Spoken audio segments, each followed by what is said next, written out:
De la Tour Eiffel d'un côté, à l'Arc de Triomphe de l'autre, jusqu'au Parc des Princes à l'autre bout. Voici le 16e arrondissement, l'un des quartiers les plus huppés de Paris. L'arrondissement bon chic bon genre par excellence. Un territoire de 5 km² qui concentre la bourgeoisie installée et la jeunesse dorée de Paris. Immeubles de standing et hôtels particuliers, a priori un arrondissement tranquille et bien sous tout rapport. Mais ce petit coin de paradis n'est pas si paisible qu'il en a l'air. 1 h du matin. Les policiers du commissariat viennent d'être appelés pour une bagarre dans le quartier. Départ en trombe de la brigade de proximité. Pas une minute à perdre pour les lieutenants Olivier Géron et Karine Technay, coéquipiers mais aussi vrai couple dans le civil. À l'arrière, le 3e homme d'équipage. Hauteur du 14. 14 Boulainvilliers. Agression sur Ouais, deux bac jeunes 16, filles en cours. TN16 de tel Victor 16, on est également dans le coin. Allez, c'est parti, du bleu. Le lieu de l'agression n'est qu'à quelques rues du Central 16.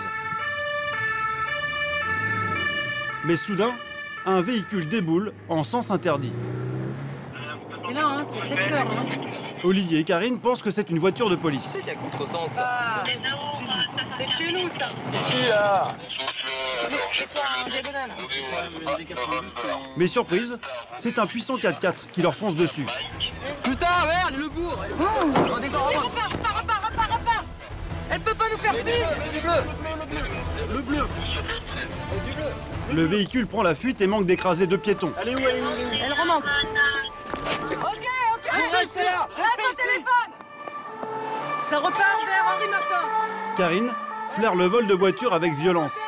On appelle cela le carjacking. Ouais, l'affaire de rue Greuze, ça redescend vers Henri Martin. Je sais pas, c'est pas un carjacking. Henri Martin. C'est un Cayenne. 100 km/h dans les rues tranquilles du 16e. Après quelques minutes, 2 autres voitures de police ont rejoint la poursuite. Ouais, c'est lui, bac 16, c'est lui, intercepte, on arrive. Une équipe de la BAC 16, la brigade anticriminalité, semble avoir bloqué le 4x4 à un carrefour.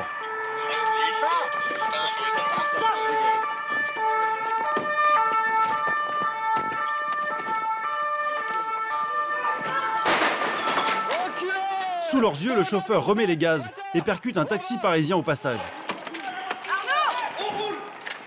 C'est parti. C'est parti pour une deuxième course-poursuite. Les policiers ont tout juste eu le temps d'apercevoir le conducteur et un passager. On laisse tous les deux bleus, vous attachez derrière. Vous attachez. Parce que le mec, il est barge quoi. Oh putain. On a bien fait de pas être devant, ça s'est explosé la gueule sinon.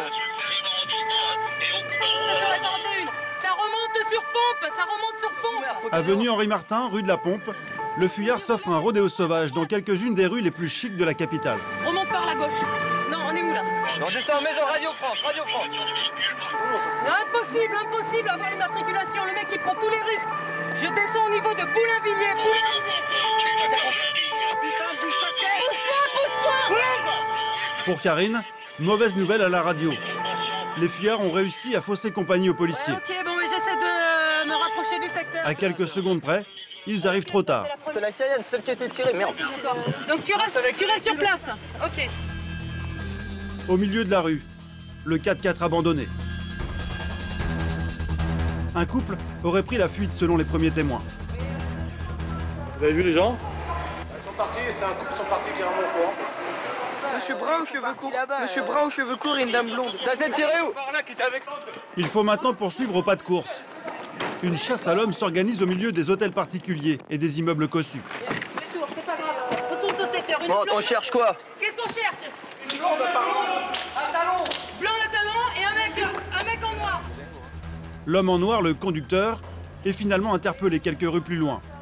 La femme blonde, elle, s'est volatilisée. Entendu, 2 individus interpellés. Moi, j'en suis qu'à un individu. Vous me confirmez 2 individus, Z? Pour l'instant, c'est pas trop si c'est un vol de véhicule ou si c'est un différend qui a mal tourné. Puis le mec, quand il a vu qu'on était derrière et qu'il était bourré, là où il a tout pris prendre la fuite. Donc il y a l'accident qu'on a eu tout à l'heure, il a plafonné un taxi. Et après, il a fini juste ici, il a repercuté un collègue de la BAC. Mais bon, ça a l'air sans trop de gravité. Aucun blessé, un petit miracle. Car 8 véhicules ont été percutés dans la folle poursuite. Des milliers d'euros de dégâts, des dizaines de témoins. Les habitants du quartier n'en reviennent pas. On aurait pu mourir, on n'est pas mort. Donc Oui, on, commence bon. bien, on commence bien la vie. Voilà, traverser le carrefour, il est tombé dessus. Enfin, et tout d'un coup, ma femme me dit, ah, moi je regardais pas le feu vert. Hein. Le chauffard dit ne se rappeler de rien, malgré l'insistance d'Olivier. C'est un officier, monsieur, devant vous, là. C'est moi que vous avez foncé sur moi avec la Mégane blanche, monsieur. Pourquoi vous avez fait ça? Je sais pas, monsieur. Parce que... Ouais, ça se voit un petit peu. Monsieur, vous avez fait nous percuter, on est arrivé droit devant vous. Sur vous prenez tout à contresens, vous êtes complètement cinglé, quoi. La fille qui était avec vous, c'est qui, monsieur? C'est votre femme, quoi. Non, parce qu'on la trouve pas, elle est peut-être blessée, donc on aimerait bien la retrouver, quoi. Vous la connaissez ou pas? Non? Vous l'avez rencontrée où?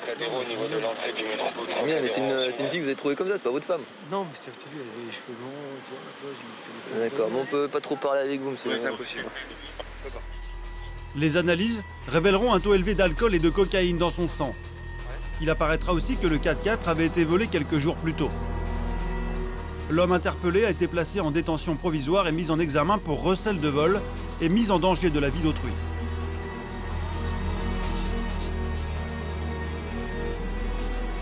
Des affaires comme celle-ci, c'est presque la routine pour Karine et Olivier, le couple de policiers des Beaux-Quartiers. Nous, l'essentiel, c'est qu'on ramène tout le monde à la maison, qu'il n'y ait pas de casse et tout va bien, c'est le principal. Depuis qu'il est policier dans le 16e arrondissement, Olivier a découvert une délinquance bien particulière au quartier chic. Ici, les rodéos se font en voiture de luxe. Et les cambriolages se chiffrent en millions d'euros. Car les villas de milliardaires, de grands patrons et de stars du showbiz attisent toutes les convoitises. Voleurs de tout poil rivalisent d'imagination pour dévaliser la belle société et les boutiques de luxe. Les riches habitants d'Auteuil ou Passy sont la cible du racket et des escroqueries en tout genre. Une criminalité à part, dans un monde à part. Pour explorer l'envers du décor, nous avons suivi pendant plusieurs mois les policiers des Beaux-Quartiers. Jaguar, modèle ignoré. Olivier, 31 ans, un lieutenant du groupe de soutien à la police de proximité. Nous découvrirons avec lui les petits trafics de drogue de la jeunesse dorée. Oui, il présente bien, etc. Il part en soirée, il est dans la finance, il prend un petit peu de coke parce que c'est le week-end. Pour eux, c'est rien, c'est pas sûr que là, il allait repartir tranquillement. Bouge pas. Il nous emmènera aussi dans ses opérations les plus chaudes. Interpeller les hooligans au Parc des Princes pour éviter qu'ils ne viennent tout casser dans le sud du 16e arrondissement. Et là, ils sont tous en train de se mettre dessus, les mobiles ont déjà gazé, donc c'est un peu tendu, quoi. Et moi, j'arrive avec tout le matériel pour équiper les collègues. Pour les affaires pas comme les autres, il y a Hervé et Karim, deux enquêteurs du groupe de recherche et d'investigation. Oui, je te bouge pas. Qu'est-ce que tu foutais là? Avec eux, plongés dans les dessous chics de la capitale. Sexe, drogue et extorsion de fonds. À leur côté, nous vivrons l'arrestation d'un étrange réseau de prostituées gays qui terrorise les riches homosexuels du 16e. C'est à qui? C'est à ta copine? C'est à qui? C'est à qui? C'est à qui? Mais voilà, c'est ce qu'on cherche depuis le départ. Enfin, nous suivrons Claude, un pilier de la BAC depuis 26 ans. De filature en interpellation musclée, il nous emmènera sur les traces d'étonnants cambrioleurs. Il nous fera aussi découvrir un mystérieux gang de voleurs mongols. Ils ne viennent pas comme ça de Mongolie, par avion ou à bateau, tout seul, quoi. Il y a des gens qui les mettent au travail, voilà.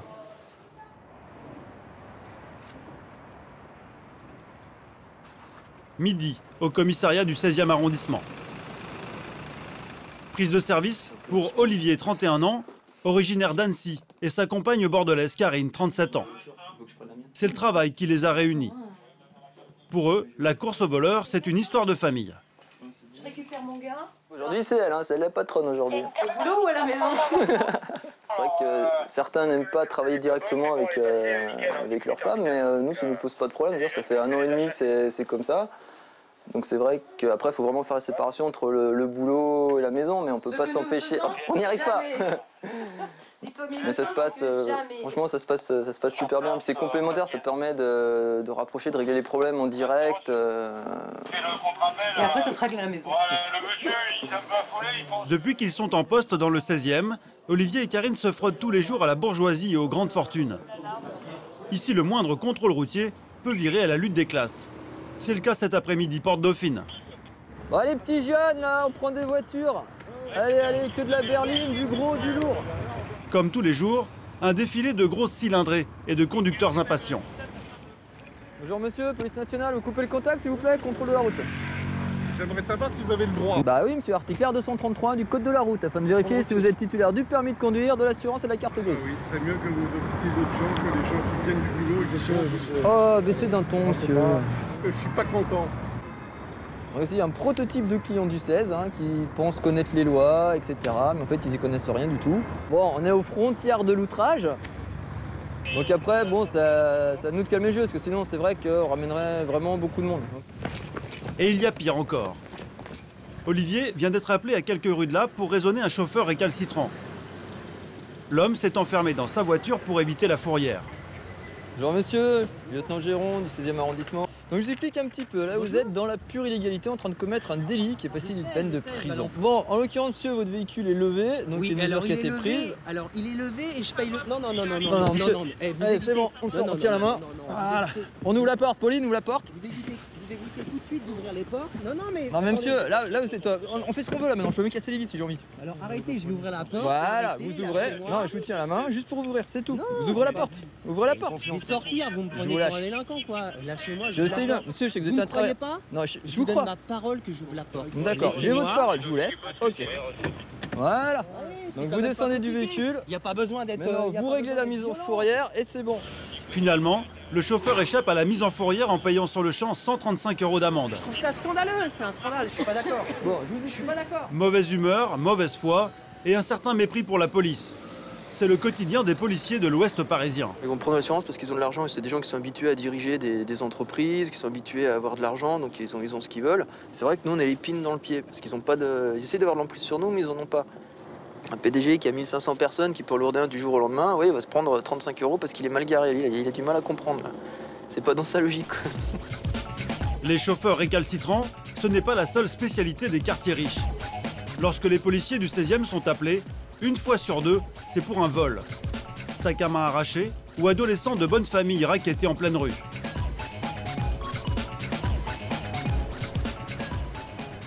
18 h. C'est bientôt la fin de service pour Olivier et Karine. Une agression vient d'être signalée avenue Mozart. Un garçon d'une quinzaine d'années a été menacé par un homme armé d'un couteau. Et il en tremble encore. Il te menace comment? Il m'a mis comme ça, dans un travers. D'accord. Il m'a plaqué le couteau sur la gorge et il m'a demandé si j'avais de la thune ou des trucs comme ça.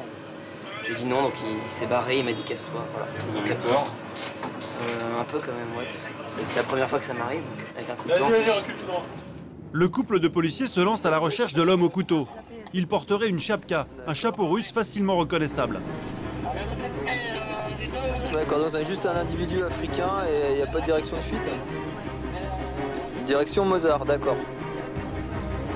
Bon, on est nous sur le secteur, on cherche, puis dès qu'on a les infos de la Bravo, on tourne quoi. Suspense de courte durée. Après 10 minutes de recherche, l'équipe d'Olivier vient de repérer l'homme au chapeau. Bonjour monsieur, sortez les mains des poches. Sortez les mains des poches. Fais une petite pulpe. T'as un couteau? T'as un couteau? C'est ça là? C'est ça, ouais c'est bon. Tu bouges pas, tu le pinces Geoffrey, tu le pinces. Bon maintenant tu peux nous le dire. De toute façon il n'y a que toi qui as ça sur la tête, un blouson, tu corresponds et t'as le couteau. Aujourd'hui là?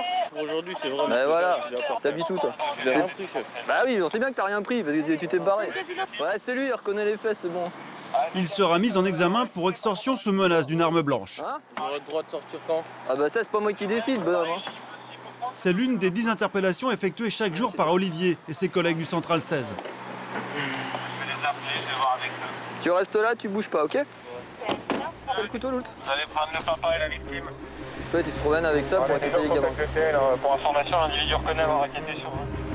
Pour Olivier, ce n'est pas un hasard si les jeunes du 16e sont régulièrement rackettés. Bah voilà, ici vous avez les parents, je veux dire, ils leur achètent des fringues de marque et vous avez toujours un petit peu de liquide sur eux. Donc c'est vrai que les jeunes qui viennent des banlieues le savent, donc ils viennent traîner ici, il y a toujours un bon coup à faire. Donc c'est des victimes faciles, c'est de l'argent facile, il n'y a aucune résistance, c'est du caviar pour eux. De beaux vêtements, de luxueuses voitures et de somptueux hôtels particuliers. De quoi tenter les voleurs de toute la région parisienne, mais aussi de toute l'Europe. Notamment les cambrioleurs. Ils ont fait du 16e l'une de leurs destinations favorites. Lutter contre les cambriolages, c'est l'une des missions principales de Pascal Zanelli, un des chefs de la BAC du 16e arrondissement. Départ en urgence, une patrouille vient de surprendre des cambrioleurs en flagrant délit. Et un de ces hommes est blessé. TP Bac 16 de TJ. En fin de compte, ils sont intervenus sur une alarme intrusion apparemment. C'est-à-dire 2 individus qui étaient en train de casser un appartement. Donc ils sont arrivés face à ces individus et les ont poursuivis, ils ont réussi à en interpeller un. Et le deuxième est en fuite, on ne sait pas où là donc. Direction une rue discrète, à 2 pas de l'église d'Auteuil. Monte avec nous. Où est-ce qu'ils ont cassé? On n'a pas été, on les voit sortir, on arrive à... Claude, depuis 26 ans à la BAC. Pour se défendre, ce policier de la brigade anticriminalité vient de se battre avec un cambrioleur, sans parvenir à l'arrêter. Et dans la bagarre, il s'est blessé aux mains. Pour éviter que ça saigne et que j'applique partout, quoi. C'est que ça. T'es tombé au sol, toi, c'est ça? Non, c'est le châtaignon. Ah oui, oui. Et puis il se débat. Je pense pas que... Je peux pas le pincer. Je peux pas le pincer, il a des gants. Je peux pas passer les menottes. Alors comme ça, la voiture, les gants dans le vide. Et moi, j'aligne comme ça. Et après, il réussit à se lever. Il réussit à se lever. Et puis, je peux plus, quoi. Je peux plus, j'aligne. C'est bien, un interpellé, c'est bien. J'ai les bouts, là. C'est la radio. Claude, il y en a un interpellé, c'est bien déjà. Où est-ce que ça a cassé? Ah d'accord. Donc ils ont escaladé par là. Les casseurs ont choisi une résidence tranquille qui donne sur un jardin privé. Ah ouais, c'est vrai que là c'est hyper tranquille pour casser. Hein. Bah, dans l'obscurité comme ça... Même au premier étage, il faut fermer les volets, quoi. Une précaution que n'avait pas prise la propriétaire. C'est cette femme de dos, elle tient à rester anonyme. Prévenue par la police, pour elle, c'est le choc. Faites quoi dans la vie, madame? Vous avez des dossiers sensibles chez vous? Non, du tout. D'accord. Et je n'ai aucun appareil, genre ordinateur, j'ai tout dans mon bureau. D'accord, très bien. Pas besoin de déconnecter l'alarme. Ne touchez rien. C'est déjà fait. C'est une alarme silencieuse ou c'est... Ils l'ont déconnecté, il y avait une boule ici. D'accord. Oh Donc mon ils ont Dieu. décollé... Non, mais c'est normal. C'est pas possible. C'est normal. L'alarme était là, donc là-bas, elle était fixée en haut. C'est ça? Oui. Donc ils l'ont sectionné, ils l'ont neutralisé. Mais heureusement qu'il y a une télésurveillance. Donc il y a un relais. Voilà. C'est celle-ci, voilà. Ils sont rentrés par derrière. Voilà. Ouais. Ah, c'est ça, hein? Ouais. Alors qu'est-ce qu'ils ont fait? C'est des vieilles fenêtres, ça, et en fait, il suffit de pousser par à coup. Et comme c'est des vis qui sont dans du vieux bois, ça va péter. Presque rien n'a été touché. Pour Pascal, pas de doute. Ceux qui ont pénétré ici sont des professionnels. Et ils cherchaient quelque chose de très précis. Ils ont bien ouvert, là. Et évidemment, ils ont pris la boîte avec les bijoux. Ils m'ont pris une boîte avec mes bijoux de valeur, là. D'accord. Ils ont vidé. Ils ont bien eu le temps d'ouvrir tout, hein. Ils ont pris les bijoux, c'est sûr, hein, d'après ce que je vois. Bon, apparemment, ce sont des professionnels, hein, ils font que ça. Hein, bon, qu'est-ce qu'ils peuvent prendre? De l'argent ou des bijoux, c'est tout? Oui, ce qui est facilement transportable. Hein. Valeur du butin, près de 10 000 €. Mais les bijoux volatilisés vont être aussitôt retrouvés. Surpris par les policiers, dans leur fuite, les 2 cambrioleurs se sont débarrassés de leur butin dans le caniveau. Au commissariat, c'est l'heure de l'inventaire. Ça, c'est également à vous, hein, tout ça. Ouais, ça a de la valeur? Ça, oui, Soulagement pour la propriétaire des bijoux. Ne manque que 2 bagues en or. Valeur 500 €. Oui, mes petites médailles de vierge. Oui, tout ça. Ils ont paniqué, ils ont lâché. Mais bon, dans la... Sainte Vierge, merci.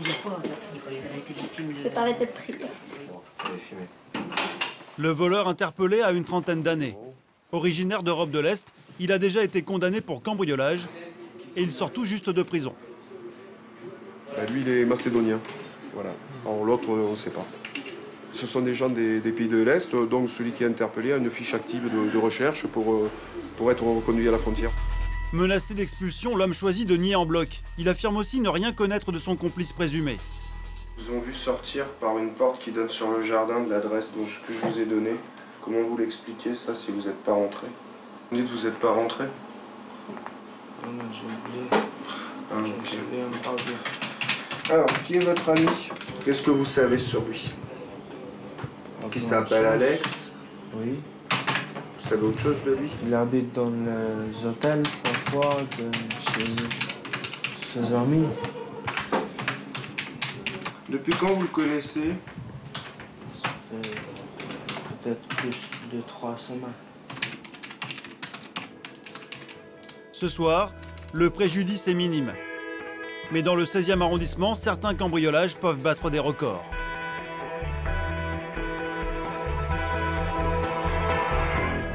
Rares sont les victimes qui acceptent de témoigner. Alice est la seule à nous avoir ouvert les portes de son luxueux appartement au cœur de l'arrondissement. À l'intérieur, des œuvres d'art, des tableaux, des antiquités, des collections de vases, de statues anciennes et de poupées accumulées pendant toute sa vie. Il y a quelques jours, une bonne partie de son trésor a disparu. Cette riche retraitée s'est fait dérober une fortune, près de 450 000 €.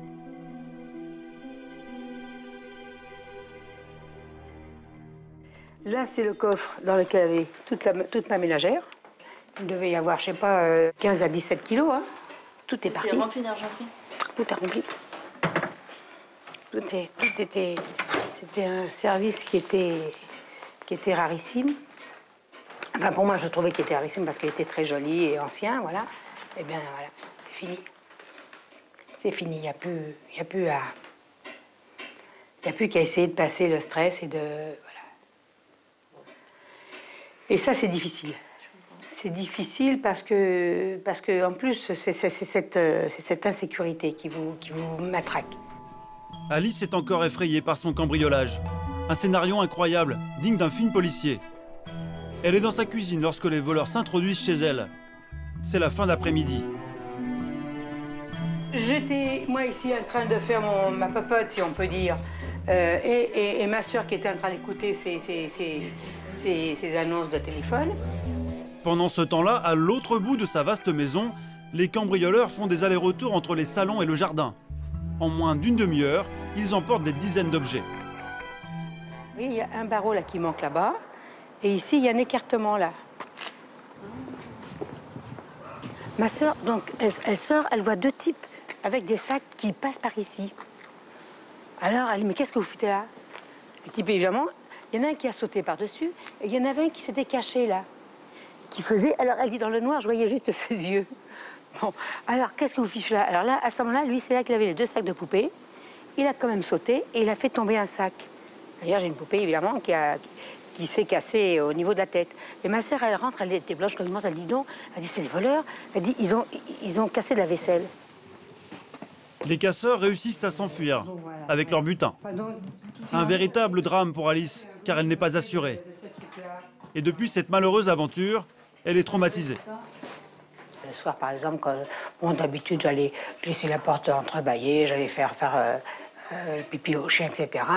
Maintenant, on sort un petit peu, on rentre. Bon, s'ils pouvaient faire ça dans la cour, ça serait encore mieux, quoi. Parce que j'ai le moindre bruit, je suis toujours en train de regarder qu'est-ce qui se passe là-bas. Moi qui n'étais pas peureuse, maintenant, je reconnais que je navigue beaucoup moins. Beaucoup, beaucoup moins. C'est comme ça. On peut pas faire autrement. On peut pas faire autrement. Les voleurs d'Alice courent toujours. C'est comme ça. Derrière les façades du 16e arrondissement, 748 cambriolages ont été commis l'an dernier, une moyenne de 2 par jour. Du coup, les riches propriétaires ont tendance à se barricader dans des enclaves privées au cœur du 16e arrondissement. On appelle cela des villas. La plus célèbre, c'est la villa Montmorency, une quinzaine de rues interdites au public, une petite centaine de maisons sous haute protection. C'est ici qu'habitent les grands patrons, Vincent Bolloré ou Arnaud Lagardère. Les chanteuses, Mylène Farmer ou encore Rika Zaraï, propriétaire d'un petit château dans cette réserve pour stars et milliardaires. Sa voisine n'est autre que Céline Dion. La Canadienne vient d'investir dans une somptueuse demeure à 47 millions d'euros. C'est aussi dans cette partie du 16e que Carla Bruni possède ses appartements privés. Ce décor de rêve, c'est le lieu de travail d'Olivier, le lieutenant du groupe de soutien à la police de proximité. C'est que des maisons individuelles comme ça. Alors. Bon, c'est un truc en province, ça serait une maison de notable, une petite maison bourgeoise, mais à Paris, ça n'a pas de prix. Moi, je trouve vraiment agréable de travailler dans un quartier qui est joli, c'est beau, voilà, c'est pas des halls d'immeubles avec des boîtes aux lettres pétées, de la pisse partout dans les coins. C'est agréable. Même s'il se passe les pires choses dans les appartements, c'est quand même le cadre est sympathique. Chaque matin, pour rejoindre le commissariat, il passe par l'avenue Foch, la plus large de Paris, 100 mètres entre les deux rangées d'immeubles. Ici, le mètre carré peut atteindre les 20 000 €. Une concentration d'habitants fortunés, mais pas seulement. On a quelques prostituées au travail sur l'arrondissement. Donc voici par exemple madame qui est juste derrière moi. Donc on les fait régulièrement pour racolage. Donc là c'est partie des traditions entre guillemets de l'avenue Foch. Donc c'est des prostituées de luxe. Donc, elles sont dans leur petite voiture, elles restent là, les passes se font jamais dans la rue bien évidemment. Il y en a beaucoup qui ont même des appartements sur Foch ou sur Grande Armée, donc juste à côté. Et c'est une clientèle très aisée. La prostitution dans le 16e arrondissement est surtout due à la présence du bois de Boulogne. Poumon de la capitale, avec ses 845 hectares de verdure. Deux lacs, une grande cascade, des restaurants parmi les plus sélects de France. Un hippodrome et un polo club, un havre de paix en plein Paris parsemé de coins interdits. Olivier les connaît tous. Voilà, on a la chance de travailler dans un milieu champêtre et boisé. Ça c'est le gros avantage. C'est boisé. Ce matin, il ne fait pas équipe avec sa compagne Karine. Il a rendez-vous avec d'autres femmes au fond du bois. Donc là en fait c'est la zone où de nuit il y a le plus grand nombre de prostituées sur le bois. On appelle ça le carré magique. Donc en fait il y a entre 25 et 30 filles qui travaillent ici en soirée. Et la journée elles se cachent un petit peu plus au fond du bois pour que les clients soient tranquilles. Donc on peut voir partout par terre c'est jonché de détritus de préservatifs, enfin vous avez un peu tout ce qu'on veut quoi. Et comme on le voit tous les gens qui se promènent dans le bois, à ce niveau-là c'est uniquement des hommes seuls on va dire. Voilà. C'est pas ici que viennent se promener les familles, faire du vélo et faire les promenades dominicales quoi. La prostitution n'est pas illégale. Les policiers veillent surtout à ce qu'elle se déroule dans les moins mauvaises conditions possibles. Donc il est 16h, c'est comme du papier à musique, c'est l'heure d'embauche, ça arrive en face. L'objectif d'Olivier, c'est de lutter contre la délinquance annexe, comme le trafic de drogue ou les violences. Et il s'est fait des alliés. Mais t'es toute seule ce soir? Tu travailles toute seule? Mais non, c'est là. Ah bah oui, on connaît. Peut-être lui rappeler où elle travaille. Elle nous amène pas mal d'informations sur tout ce qui se passe au niveau petit trafic dans le bois de Boulogne. On a aussi de la fausse monnaie, des agressions, des vols, des vols violences, du proxénétisme. Donc c'est vrai qu'on discute fréquemment avec elle pour avoir un petit peu d'informations. Donc là, pour l'instant, ça a l'air d'innocente promeneuse dans le bois de Boulogne. Mais bon, on se connaît tous. Le lieutenant connaît les 150 hommes et femmes qui investissent le bois chaque nuit. Prostituées, travestis et même exhibitionnistes. Comme dans cette rue où des hommes se masturbent en public. Ils sont une nuisance, mais pas un problème majeur pour la sécurité des beaux quartiers. Ce qui inquiète les policiers, ce sont surtout les nouvelles formes de prostitution qui se développent sur Internet. Depuis quelques mois, les membres du GRI, le groupe de recherche et d'investigation, ont été alertés d'une nouvelle forme de délinquance, à mi-chemin entre la prostitution et l'extorsion de fonds. Karim et Hervé sont sur la piste d'un homme mystérieux qui écume les sites de rencontres gays pour extorquer de l'argent à de riches homosexuels du 16e. De lui, ils ne connaissent que sa fiche de contact internet. L'homme dit avoir 27 ans, mesurer 1,86 m et se décrit comme exigeant, généreux et tenace. Pour séduire ses victimes, il se dit ouvert à une rencontre coquine. Mais elle ne se déroule jamais comme promis par l'annonce. Il n'y a pas systématiquement de relations sexuelles. Il a rendez-vous avec les victimes et il les menace directement pour avoir l'argent. Celui de ce matin, il était sur le point de le faire. Il a envoyé à la douche, mais après il n'a rien fait et il a obtenu ses 600 €. Ces victimes ont toujours le même profil. Des hommes de 40 à 70 ans, de préférence seuls et riches.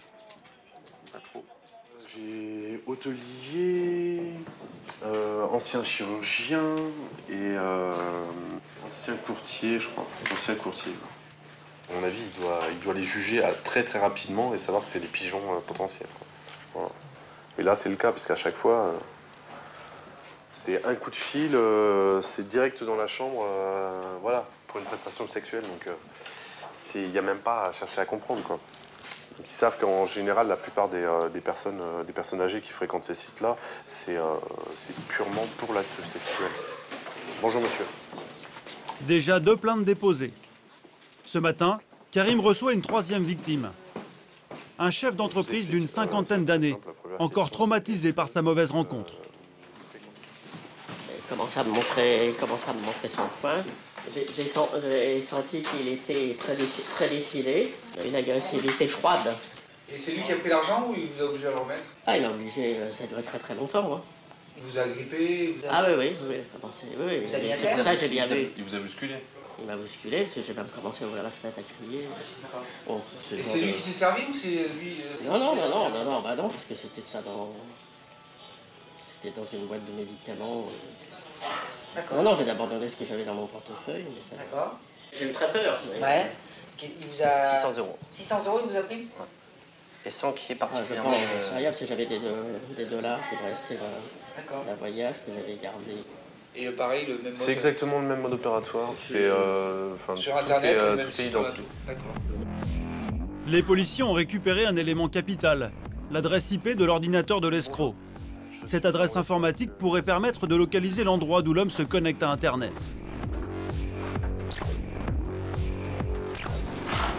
Alors l'adresse IP c'est 90.1.16. Je vais les appeler pour voir si c'est au même service qu'on doit adresser ça. Voilà. Il change assez souvent? Non, là sur les 5 derniers jours, ces 5 derniers jours, c'est toujours la même. Moi je pense qu'il est dans le 16e arrondissement.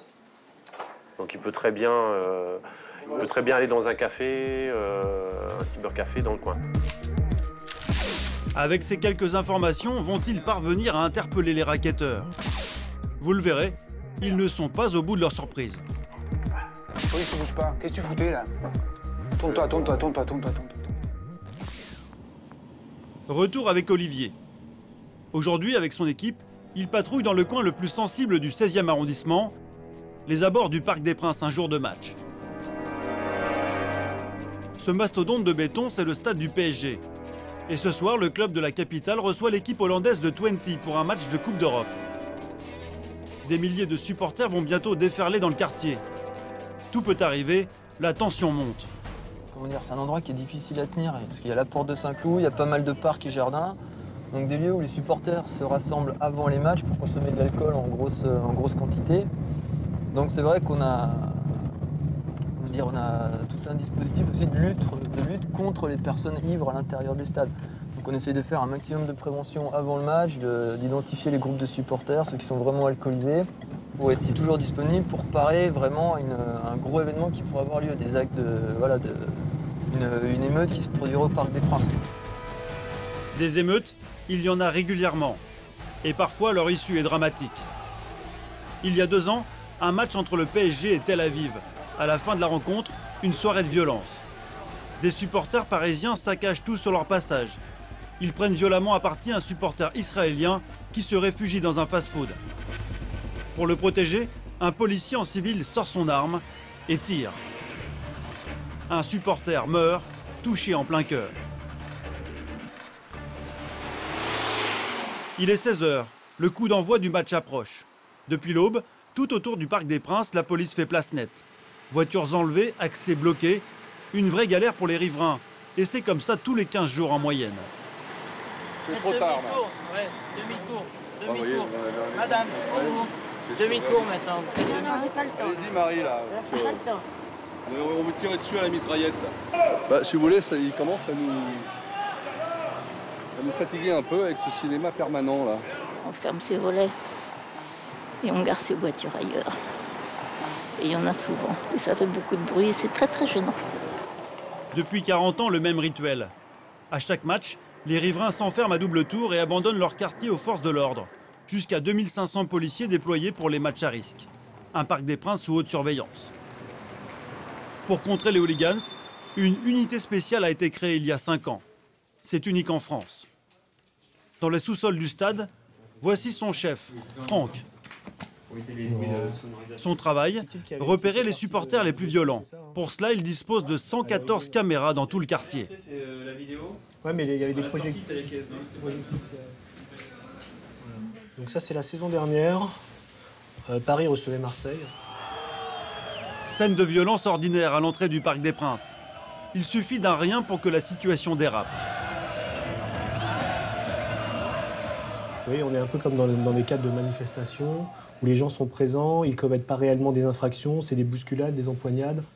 Et alors que ça peut concerner une dizaine de personnes, tout d'un coup, on peut voir une cinquantaine, voire une centaine de supporters être impliqués dans des affrontements comme ça, que ça soit avec les stadiers, avec les forces de l'ordre ou même avec des supporters adverses. Pour certains hooligans, la bagarre de rue fait partie de la sortie au stade. Ça s'appelle les fights. Des rendez-vous fixés à l'avance entre supporters pour en découdre. Sans règles et sans limite. Le cauchemar de Franck et son équipe. Là, carrément, ils ont pris rendez-vous sur un stade. Chaque équipe s'encourage, comme dans une équipe de rugby. Et puis, voilà, on se rentre dedans. Voilà, puis on tape. Ce que Franck cherche à éviter à tout prix, c'est ça. Un combat à mort entre supporters, tourné ici par une caméra amateur sur un stade polonais. Une vraie bataille rangée. Coups de pied, coups de tête et rapidement de nombreux blessés. Selon le policier, si l'on ne fait rien, ça peut arriver à tout moment dans le 16e arrondissement. Donc c'est un petit peu... Non, faut pas réfléchir bien longtemps. Hein. C'est juste un défouloir. Et puis après, tout ça, c'est bien évidemment commenté sur Internet, sur les forums supporters. Où voilà, vous amitiés, c'est bon, c'est nous les plus forts. Ils se disent vainqueurs de l'affrontement. Ça va pas bien loin, quoi. À quelques heures du début du match, tension maximum. Les supporters hollandais ont une réputation de casseurs. Tout le monde redoute que la soirée ne dégénère. Et effectivement, le 16e va connaître des heures chaudes. À l'autre bout du quartier, Claude de la BAC. Ouais, je vais voir les mecs. Là. Quelques jours après sa bagarre, les doigts ont cicatrisé. Cet après-midi, il est à l'affût. Ce ne sont pas des cambrioleurs qu'il traque, mais les voleurs à l'étalage, attirés par les boutiques de luxe des quartiers chics. Il y a quelques années, des bandes de Roumains écumaient le quartier. Aujourd'hui, un mystérieux gang de Mongols a pris la relève. Nous sommes aux abords de l'avenue de Passy, un samedi après-midi. Claude vient de repérer une voiture suspecte. Il engage la filature. Ouais, suivi, on est pas loin.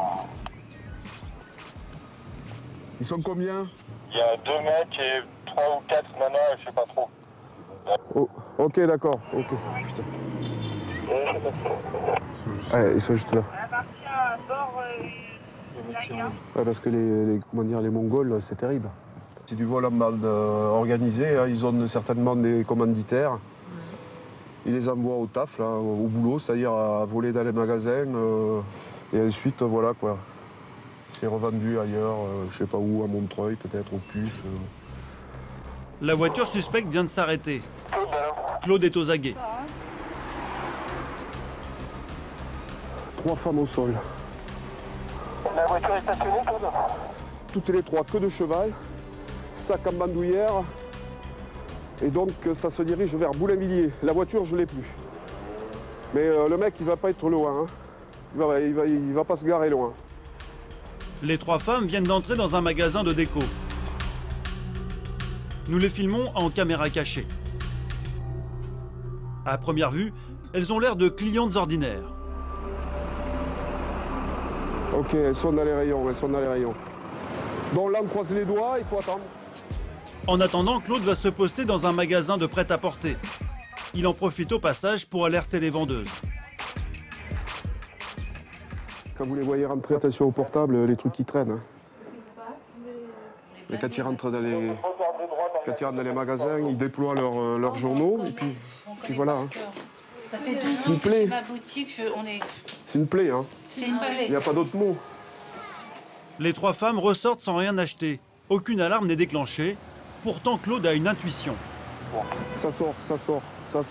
Il y a un sac apparemment qui s'est rempli, Hein. Je ne suis pas encore certain, hein, mais je pense que c'est fait pour une. Ouais, c'est reçu, Claude. Claude décide d'intervenir au moment où les 3 femmes rejoignent leur voiture. Pas question de les laisser partir sans un contrôle. Une décision qui va se révéler payante. Oh là là. Bonjour. Positif, menottes. Sortez du véhicule, attention, il y a de la vaisselle, c'est fragile. Brassard. Les 3 fausses clientes et leur chauffeur sont interpellés. Ils étaient à 2 doigts de filer avec un beau butin. Tu parles français? Parlez français? Non. Non? Chinois? Anglais? Russe? Anglais? Speak Chinese? English? Les jeunes femmes restent muettes. Le contenu de leur sac et du coffre de la voiture parle pour elles. Plusieurs milliers d'euros de vaisselle et de vêtements de marque, dérobés malgré leurs antivols. Tu vois, les sacs sont spécialement aménagés pour ne pas sonner. Tu vois, ils sont cousus. Alors là, on va déchirer si on peut. Une astuce qui est bien sûr totalement illégale. Ce qui fait que lorsqu'elle passe les bornes de sortie des magasins, ça sonne pas. Ça finit par payer. Hein. Faut être tenace. C'est bien les mecs. Une petite victoire pour Claude, dans la guerre que mène la BAC du 16e arrondissement contre les voleurs à l'étalage. On va pas parler, on verra ça plus loin, plus tard. 20 h, retour au commissariat. Voilà, une de 3. Jugés en comparution immédiate, les 3 femmes et le chauffeur ont été condamnés à 4 mois de prison avec sursis. Claude craint de les revoir bientôt.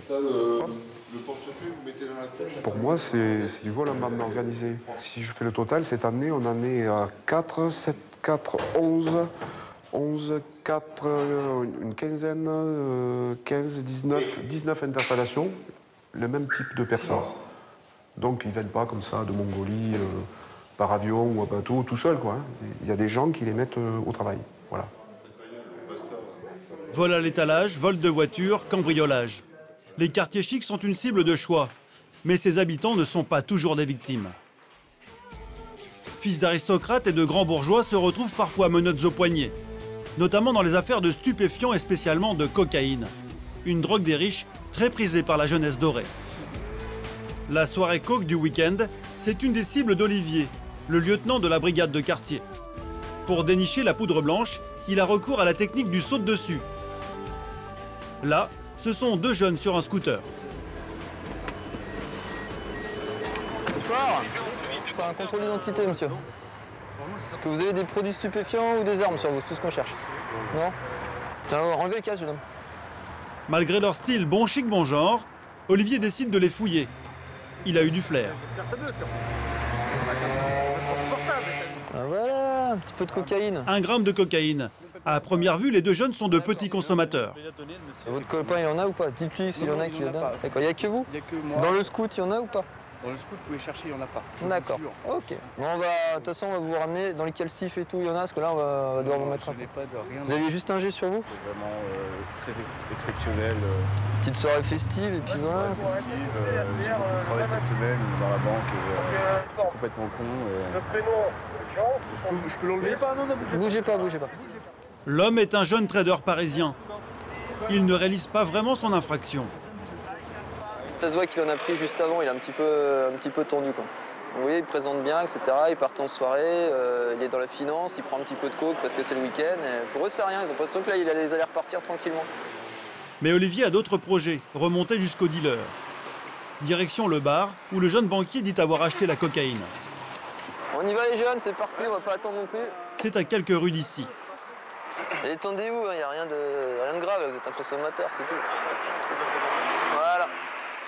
Pour calmer le jeune et obtenir des informations, Olivier tente un coup de bluff. Il lui demande d'indiquer la voiture du dealer. Si vous voulez la caisse, vous nous le dites, et après on s'arrange avec l'officier pour que vous ne soyez pas emmerdés, ok? Mais ce soir, ils feront chou blanc. Malgré tout, pas question pour le trader de rejoindre ses amis. Tout le monde va finir la soirée au poste.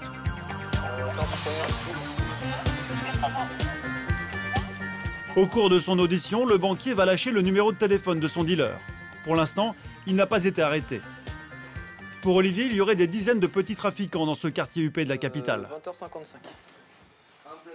Place Victor Hugo, il y a pas mal de consommation, de petits trafics. C'est surtout festif, donc c'est le vendredi, le samedi soir. Et c'est pareil, c'est pas des deals à ciel ouvert, etc. C'est que par connaissance. Voilà, ça s'est fait dans un bar, mais le type peut aussi bien livrer à domicile. Et en fait, les gens s'échangent le numéro de téléphone du mec et qui fait les livraisons. Donc une fois qu'on a le numéro, on peut commencer à travailler de façon sympa et puis essayer de remonter un petit peu. Pour le jeune consommateur, la soirée festive se termine en garde à vue. Le lendemain matin, il sera relâché et ne devrait pas être poursuivi.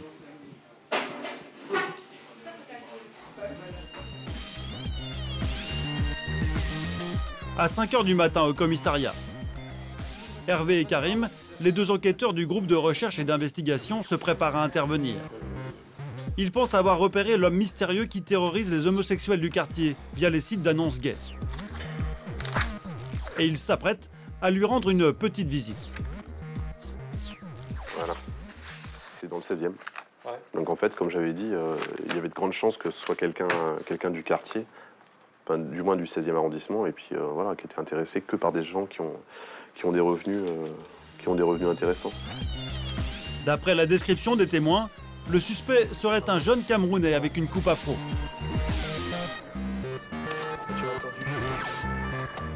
L'ordinateur avec lequel le suspect communique a été localisé dans un petit immeuble, à 2 pas du Trocadéro.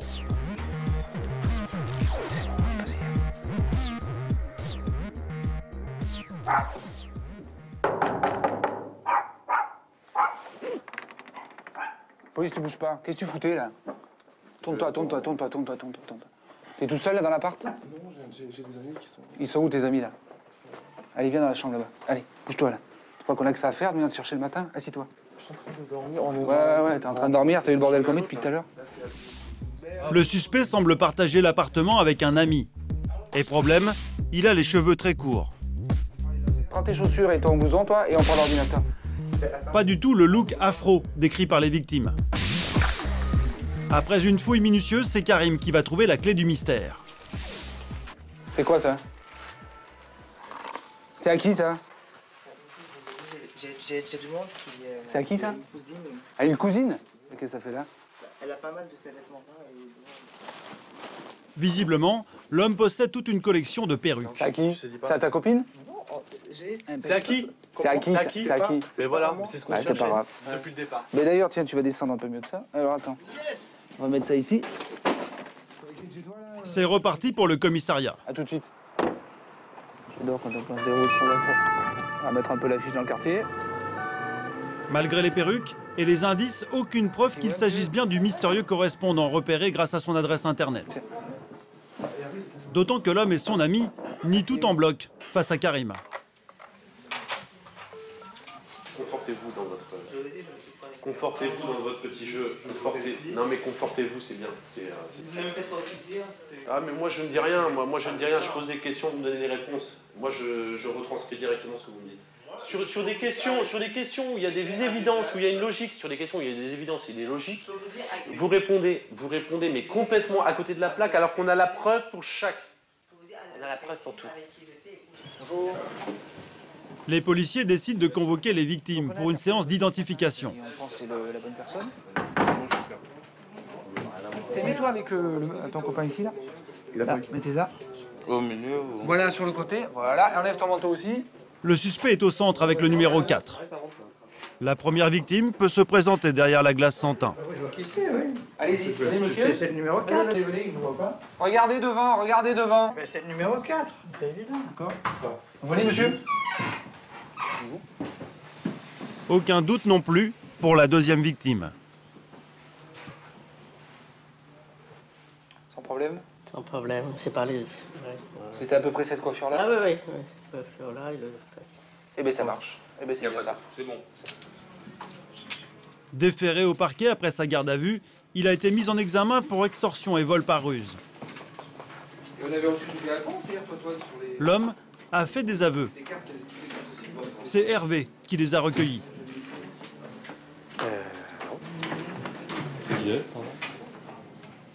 Voilà, donc au cours de sa dernière audition, il nous déclare « Je reconnais avoir agressé et menacé les victimes pour leur demander de l'argent.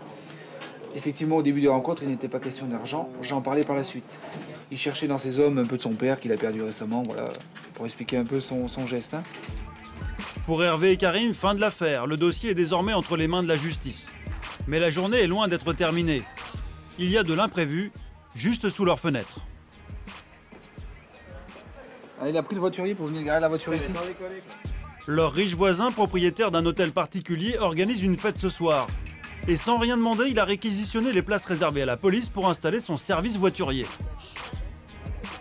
Bonjour monsieur, c'est pas à vous ça? Où est le monsieur qui s'occupe de ça? Je sais pas, j'attends justement. Parce que donc ça n'a rien à faire ici. Hein. Ils sont où? C'est les gens qui donnent une ouais. Mais vous êtes qui vous? Ben moi je suis officier de police là et mais ils ont prévenu, je crois, ils ont prévenu qui? Le commissaire. Hein? Bonjour madame, c'est le commissariat, vous avez prévenu quelqu'un là pour ça? Aucune autorisation. Au bout de quelques minutes, toute la rue est bouchée et personne ne semble se soucier de l'officier de police. C'est de la dépose, hein. Il les garde pas, hein. Normalement, ils les déposent et ils les enlèvent. Pas là, hein. Ils sont interdits. Combien de temps ça va durer votre histoire là? Oh bah là, dans un quart d'heure, c'est fini, tout le monde sera arrivé. Ouais, mais il n'y a aucune autorisation. Voilà. Commissaire, vous n'avez pas été avisé d'une autorisation pour garer les voitures là? Absolument pas. Pour garer les voitures là. C'est même pas garé, c'est interdit, c'est police. C'est interdit, voilà. C'est des emplacements politiques. Donc il faut enlever le panneau puis enlever les voitures. Voilà. Voilà. Sinon vous allez être verbalisé. Hein.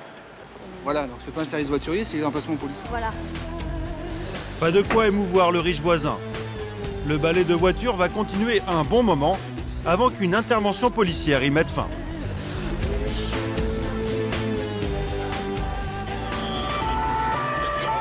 « 18h, à quelques centaines de mètres du commissariat, la situation a dégénéré aux alentours du Parc des Princes. Olivier et son équipe sont appelés d'urgence. Grosse échauffourée entre 200 ou 300 Parisiens et puis les mecs les supporters hollandais. Et là, ils sont tous en train de se mettre dessus, les mobiles ont déjà gazé, donc c'est un peu tendu. En face du lycée La Fontaine, ok. Nous, on arrive, on est à Ville Versailles, on arrive. Sur place, des centaines de supporters parisiens bien décidés à en découdre avec les Hollandais.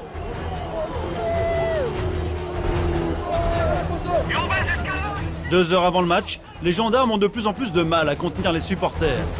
Dans les sous-sols du stade, le grand patron de la police du 16e, le commissaire divisionnaire Jean-Luc Mercier, a convoqué une réunion de crise. Pour votre information, je viens d'être avisé qu'un des supporters néerlandais a été blessé donc, à la tête par une hache, un coup de hache. Donc ça peut éventuellement avoir des répercussions sur notre travail ce soir. On a quelques craintes quand même par rapport aux supporters néerlandais. Hein. Ils sont là depuis longtemps, ils ont bu pas mal. Donc soyez vraiment attentifs et vigilants concernant la sécurité dans les interventions. À l'extérieur, les affrontements continuent. Pas de Hollandais dans les parages. Alors une poignée de supporters parisiens surexcités décide de s'en prendre aux forces de l'ordre. Insultes, jets de pierre et d'objets divers. Sous pression depuis des heures, les gendarmes mobiles décident de charger. Mais rien n'y fait. Les supporters reviennent à la charge. Au milieu des hooligans, Olivier et ses hommes en civil tentent d'isoler les meneurs. Mais face au nombre, pas grand-chose à faire. Là, on peut pas intervenir, c'est même pas la peine. Avec moi, tu peux rien faire. Je veux dire, les mecs qui disent que tant qu'ils sont à 300 au milieu, ça sert à rien. Quoi. En fait, on attend de voir des petits groupes isolés qui commencent à péter, là on ira intervenir, mais là c'est pas la peine. Bon. Les échauffourées commencent à prendre de l'ampleur. Fais gaffe, on passe au milieu. On fait super gaffe, ils sont tous là au milieu. Attends, on va se faire canarder la gueule. Ça va regazer, hein. Les CRS ils ont dit de toute façon on va employer des balles. Ils vont tirer où? Ils vont tirer dans le bar? Je sais pas où ils vont tirer. Pour Olivier et ses hommes, la situation devient dangereuse. Ça gaze, ouais, reste là. Ça revient tout, on se met derrière la compagnie, on se rassemble. Des dizaines de grenades lacrymogènes tirées sur les groupes de supporters. En quelques minutes, le quartier prend des allures de champ de bataille. C'est un malade.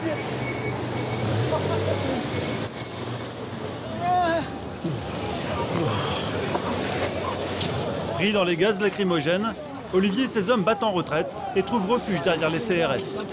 C'est merde. Pendant ce temps-là, au centre de commandement de la police. Grâce aux caméras, Franck, le chef de la cellule anti-hooligans, est au cœur de l'action. Il tente d'identifier les casseurs. Et sous ses yeux, le scénario catastrophe. Regarde la fumée, t'as vu la fumée qui vient d'arriver là? Oui, ça monte. Ah, ça passe, il y a un peu qui vient d'escalader, qui vient de passer de l'autre côté. Là. Les hooligans ont réussi à contourner le dispositif policier. Ils prennent d'assaut le stade de rugby Jean Bouin, situé juste à côté du Parc des Princes. Par dizaines, ils en escaladent les grilles. Toujours pas de supporters hollandais en vue. C'est le stade de rugby qui fait les frais de la colère des hooligans.